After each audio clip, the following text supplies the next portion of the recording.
आखिर क्यों क्यों हमारे देश में सिनेमा का स्तर इतना ज़्यादा गिरता जा रहा है? क्या हमारा वर्ल्ड क्लास सिनेमा यही है? क्या हमारे सबसे बड़े सुपरस्टार्स जो कि वर्ल्ड वाइड बहुत ज़्यादा फेमस हैं वो ऐसी ही मूवीज़ बनाते रहेंगे? तो आज मैंने द राजा साहब का ट्रेलर देखा और भाई ये ट्रेलर देखने के बाद मुझे ऐसा फील हुआ कि आखिरकार क्यों, प्रभास ही क्यों। बंदे ने बाहुबली बनाने के बाद बहुत सारी अलग अलग प्रोजेक्ट्स पे काम किया पर उसमें से 80% फ्लॉप्स दिए हैं। जहाँ पर मेरी पर्सनल प्रभास की फेवरेट मूवी है बाहुबली और कल्कि, और इनके अलावा उसने जितने भी किए हैं उनमें थोड़ा बहुत कुछ ना कुछ मुझे ज़रूर पसंद आया है, चाहे वो सलार हो चाहे वो राधे श्याम हो, और हम आदि पुरुष की यहाँ बात नहीं करने वाले हैं। और इस ट्रेलर को देखने के बाद मेरे मन में बस यही बात आई कि क्या जो लोग काम कर रहे हैं उनके लिए, उनके काम के लिए उनके मन में कोई श्रद्धा भावना नहीं है? क्या वो अपना काम पूरे मन से नहीं करना चाहते? क्या वो अपना 100% देना नहीं चाहते? जहाँ पर इसी इंडिया में तुम्बाड़ जैसी मूवी 15 करोड़ में एक बढ़िया VFX राक्षस बना के दे देती है, वहीं पे कांतारा जैसी मूवी 125 करोड़ लगा के बहुत ही बढ़िया विजुअल दिखाती है। और फिर आ जाते हैं प्रभास, जिनकी हर मूवी 500 करोड़ 600 करोड़ 450 करोड़ की होती है, और इन दी एंड इनकी मूवीज़ में जो VFX या फिर CGI होता है उसका क्वालिटी 15 करोड़ वाले को भी मैच नहीं करता। जहाँ पे बात करूँ ट्रेलर की, तो मूवी एक हॉरर कॉमेडी जॉनरा पे बनाई जा रही है। इसमें कहानी दिखाई गई है एक हवेली की जो कि राजा साहब की है, जिसके पोते हैं प्रभास।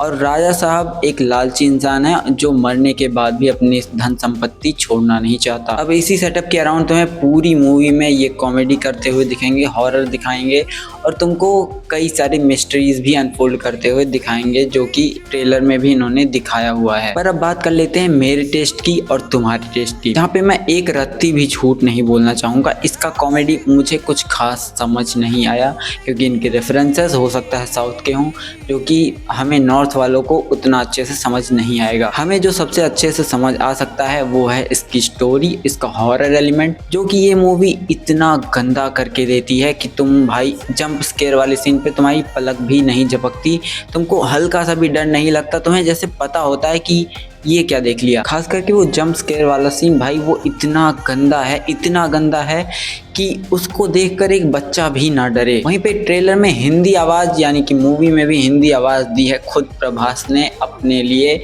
जो कि मुझे पर्सनली बहुत ही गंदी लगी। अगर वो शरद केलकर को लेके आते अपनी हिंदी वॉइस के लिए तो शायद वो बाहुबली वाला इम्पैक्ट फिर से बन सकता, पर फिर जब वो बंदा हिंदी में बोल रहा होता है तो ऐसा लगता है कि जैसे 2 दिन से उसकी टट्टी रुकी हुई है और वो अपने पेट को रोक कर जबरदस्ती हिंदी बोल रहा है। अब मुझे कुछ लोग आके प्रभास के नाम पे गालियां भी देंगे कि भाई तू ऐसा कैसे बोल सकता है, ये कैसे बोल सकता है, तू है कौन, तेरी औकात क्या है। और जो लोग भी ये करेंगे वो कोई और नहीं होंगे, वो उसी एक्टर का फैन बॉय होगा, क्योंकि एक्टर कुछ भी करे, चाहे स्क्रीन पे हग ही दे तो भी वो उनको चाट लेने को तैयार हैं। पर क्या ट्रेलर में सब कुछ ही खराब है? तो नहीं, कहीं कहीं पे काम में कन्विक्शन दिखता है, जैसे कि एनिमल्स वाले शॉट वो काफ़ी ज़्यादा रियल फील होते हैं, और मुझे सच्ची में वही VFX और CGI वाले सीन्स बहुत अच्छे लगे जिसमें एनिमल्स दिखाए गए हैं।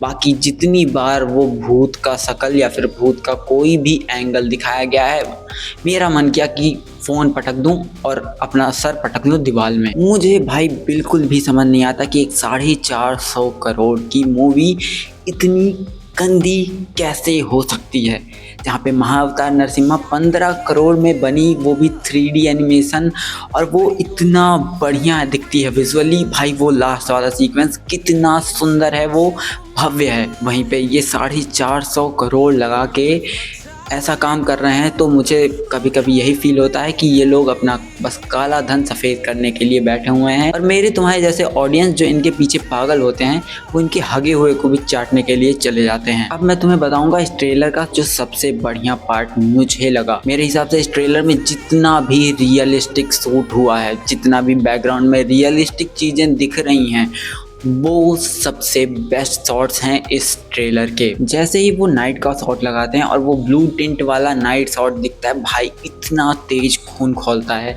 आज के समय में इतनी बढ़िया बढ़िया कैमरास हैं जो कि तुम रात में अगर उनसे शूट करोगे तो इतनी बेहतरीन क्वालिटी की फुटेज देते हैं कि भाई तुम सोच नहीं सकते। फिर भी लोग ब्लू टिंट यूज़ करना क्यों चाहते हैं, मुझे नहीं समझ में आता। पीछे की आवाज़ के लिए सॉरी, पर जो लोग भी ये सोच रहे हैं कि ये कुछ दिनों में ठीक कर देंगे और जनवरी में मूवी रिलीज़ होने वाली है और काफ़ी टाइम है, तब तक ये सारा कुछ ठीक हो जाएगा, फिक्स हो जाएगा। तो मैं बता दूं, नहीं होगा। आदिपुरुष भी ऐसी ही थी। एक्सेप्ट इट और नॉट, पर प्रभास जैसे बड़े एक्टर्स को यूज़ किया जाता है पैसा छापने के लिए, क्योंकि सबको पता है प्रभास अगर किसी मूवी में है तो पहले दूसरे तीसरे दिन तो भीड़ आती ही है पागलों की तरह। और इसी का फ़ायदा प्रोड्यूसर्स, डायरेक्टर्स और राइटर्स बहुत ही गंदी तरीके से उठा रहे हैं। और वो 450 करोड़ का जो बजट दिख रहा है ना, वो मुझे लगता है 80% काला धन होगा जिसे वाइट किया गया होगा और उस मूवी में लॉस की तरीके से दिखाया जाएगा। खैर, इस पे तुम्हारा क्या ओपिनियन है, तुम मुझे कमेंट करके बता सकते हो। कमेंट करो, मुझे तुमसे कुछ बातें चीतें करनी है, क्योंकि भाई I am feeling so lonely. तो अगर कोई भी जो मेरे से बात कर सकता है कमेंट करे, मैं हर किसी का कमेंट पढ़ूंगा और रिप्लाई भी करूंगा। और हाँ, अपने काम को लेके सीरियस हो जाओ। Peace out.